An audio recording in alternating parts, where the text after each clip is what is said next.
1847 war of independence से लेकर 1947 तक का पीरियड, इस तरह से हमारे पास ये टॉपिक शॉर्ट क्वेश्चन का हिस्सा बन जाते हैं। और साथ ही पोस्ट इंडिपेंडेंट हिस्ट्री से 1947 से 73 तक, इनको हम इस तरह से शॉर्ट क्वेश्चन का हिस्सा देखकर अपनी प्रिपरेशन को बेहतर से बेहतर बनाकर 20 आउट ऑफ 20 का टारगेट सेट करते हैं। आगे चल के मैं आपके साथ ये भी डिस्कस करूंगा कि शॉर्ट क्वेश्चन और इनकी फॉर्मेशन के लिए हमें किस तरीके से प्रैक्टिस करनी है कि हमारा टारगेट 20 आउट ऑफ 20 मुकम्मल हो सके।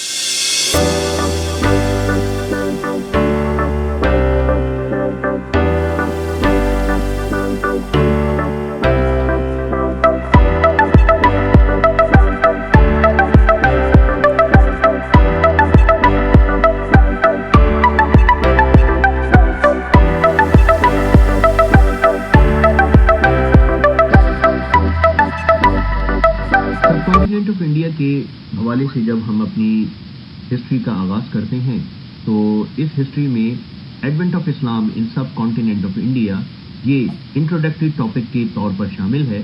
और इस हवाले से कुछ ऐसे क्वेश्चंस जो कि हमसे किए जाते हैं तो हमें इनका जवाब मालूम होना चाहिए। जैसे कहा जाता है कि इस्लाम spread in subcontinent of India by the power of salt, कि हिंदुस्तान में इस्लाम तलवार के जोर पर फैला। और बीइंग अ मुस्लिम हम इसके जवाब को इस तरह देना चाहते हैं कि इस्लाम हिंदुस्तान में तलवार के जोर पर, ताकत के जोर पर नहीं फैला, बल्कि अपनी तालीमात की बुनियाद पर इस्लाम हिंदुस्तान में फैलता चला गया और 1000 साल तक हिंदुस्तान पर हुकूमत की। आज भी हिंदुस्तान में इस्लाम एक बड़ा मजहब है। तो इसके जवाब आपको अगली नेक्स्ट स्लाइड्स में मिलते चले जाएंगे, इनको भी आप अंडरस्टैंड करने की कोशिश कीजिए। सब कॉन्टिनेंट ऑफ इंडिया में हम इस्लाम या पाकिस्तान की हिस्ट्री का आगाज़ advent of Islam in subcontinent of India से शुरू करते हैं। और अक्सर एक सवाल जो कि हमारे पेपर में लॉन्ग क्वेश्चन के तौर पर, शॉर्ट क्वेश्चन के तौर पर और एमसीक्यू के तौर पर मौजूद होता है, वो इस ही टॉपिक के हवाले से है कि society of India before advent of इस्लाम, क्या इस्लाम की आमद से कबल हिंदुस्तान का माशरा और इसकी कंडीशंस क्या थी। Advent of Islam in subcontinent of India, इसका एक मुख्तसर सा तारुफ कि इस्लाम हिंदुस्तान में 712 में दाखिल हुआ। तो इसको हम इस हवाले से जानते हैं कि इस्लाम और इस्लाम का एक प्रोफेशन ट्रेडिंग है और इस ट्रेडिंग की बुनियाद पर मुसलमान दुनिया भर में तिजारत के लिए रवाना हुआ करते थे।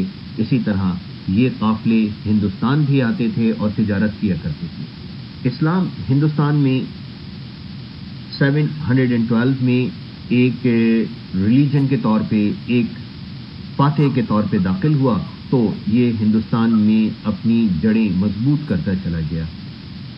ये बहुत फेमस कोटेशन है कि Islam is a perfect code of life. यही इस्लाम की वो तर्ज अमल है, सोशल टीचिंग्स हैं जो कि किसी भी सोसाइटी में रहने वाले लोगों को इंस्पायर करती हैं, जिसका नतीजा कि इस्लाम ज़मीन का टुकड़ा नहीं बल्कि लोगों के दिलों को फतह कर लेता है। इसकी तफसील नीचे स्लाइड्स के अंदर मौजूद है। कुछ चीज़ें जो कि हमारे पास तस्वुरात हैं, तौहीद का है, सॉवरेनिटी का है, equality and justice, social equality and justice का है, social and religious economic system का है, ब्रदरहुड और वुमेन प्रिविलेजेस। ये सारी चीज़ें इस्लाम को एक अट्रैक्टिव मजहब बनाती हैं, सोशलाइज मैनर्स में इंसान और उसकी सोसाइटी की नीड बना देती हैं। नतीजा 712 में आने वाला इस्लाम हिंदुस्तान पर 1000 साल तक हुकूमत करता है। Stages of advent of Islam in subcontinent of India. इस्लाम हिंदुस्तान में स्टेज बाय स्टेज दाखिल होता चला गया, जिनको हम 3 स्टेजेस के अंदर स्टडी करते हैं।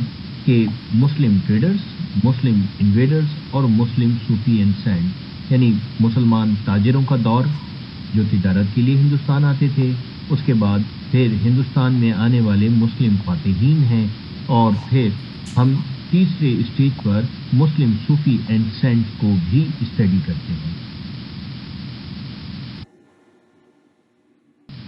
برصغیر ہندوستان میں اسلام کی آمد کے حوالے سے جب ہم اسلام کی تعلیمات کا ذکر کرتے ہیں تو اسلام کی تعلیمات میں اہم ترین سوشل ٹیچنگز میں اسلام کا طرز عمل ہے، اور اسلام کی جو اپنی مذہبی تعلیمات ہیں اس حوالے سے ہمارا عقیدہ کہ توحید، اللہ تعالیٰ کو واحد جاننا، اور پھر اقتدار اعلیٰ یا سوورنٹی جس میں ہم تمام تر اختیارات کو اللہ کے نام سے منسوب کر دیتے ہیں۔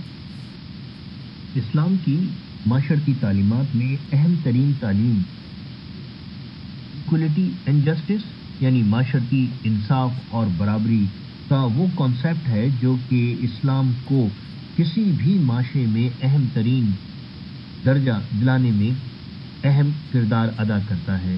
اگر اسلام کو اس حوالے سے دیکھا جائے کہ اسلام معاشرے میں رہنے والے ہر شخص کو برابری کی بنیاد پر اس کو حقوق دیتا ہے اور اس کے ساتھ انصاف کا رویہ اختیار کرتا ہے۔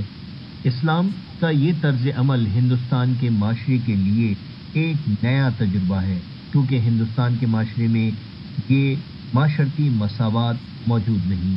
اسی طریقے سے اسلام کا طرز تعلیم اگر ہم یہ دیکھیں کہ طرز حکومت بھی جمہوریت کے طرز عمل پر مشتمل ہے، جس میں معاشرتی انصاف ہے، معاشرتی برابری کا تصور ہے اور بھائی چارے کے تصور کو فروغ دیتا ہے۔